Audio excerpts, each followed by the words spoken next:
Welcome back. Today we're doing another national dish and making the most American cheeseburger you've ever seen. Let's get cooking.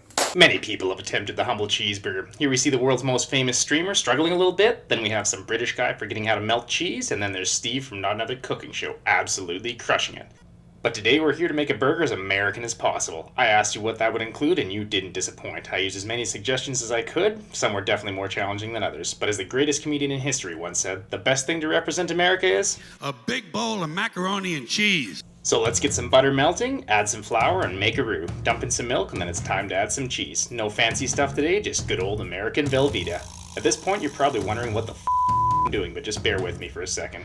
Once that's come together, add some pepper, chop a jalapeno, and throw it in. Add some cooked macaroni, stuff it into a round Tupperware, and put it in the fridge for later. Fried onions and mushrooms go on any good burger, so let's chop some up and get them on the go. If you don't agree with me, that's alright, because everyone's allowed to be wrong sometimes. Those are looking pretty good now, so let's move on to the sauce. I'm going with a spicy mayo today, a tribute to the Southwest. Egg yolk, Dijon mustard, a splash of vinegar, a little salt, and since I've been getting called a barbarian for doing everything with a whisk, we're going 30th century today and using an immersion blender. Combine that and start adding oil until it's nice and thick, then punch it up with a chili pepper of your choice. Looking good. Now, of course, the thing everyone asks for, no burger can really be truly American without some nice slabs of bacon, so get those crisped up. And nothing goes better with bacon than a good old egg, so let's get one of those on the go as well. Now that our macaroni's cooled down, let's cut a round off our log, flour, egg, panko, and a nice oil bath to lower that cholesterol. Heart attack grill's got nothing on me. Now let's toast our bun and then smash our meaty balls with the most budget meat press you've ever seen. Triple patty for the triple bypass you'll need if you ever try eating one of these. Now's a good time to tell you if you hit that subscribe button, I could eventually upgrade to a better meat smashing pot. Mushrooms and onions on one patty, bacon another, and double cheese for everyone. Now let's play Burger Craft and put this thing together. In America, more is always better, and we're definitely sticking with that today. Mustard and ketchup for our base, a couple nice pickle slices, then our big stack of American glory.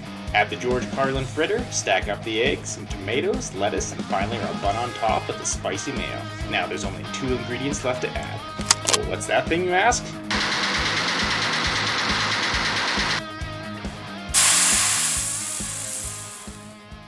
Pure freedom, that's what. And so, America, this burger's for you. Piled high with many different things that shouldn't work but somehow do. Big, scary, greasy, salty, a little bit spicy at times, but overall delicious, just like my not-so-humble neighbor to the south. It may not be for everyone, but undoubtedly the world's better off for having it here. Thanks for watching. We'll see you next time.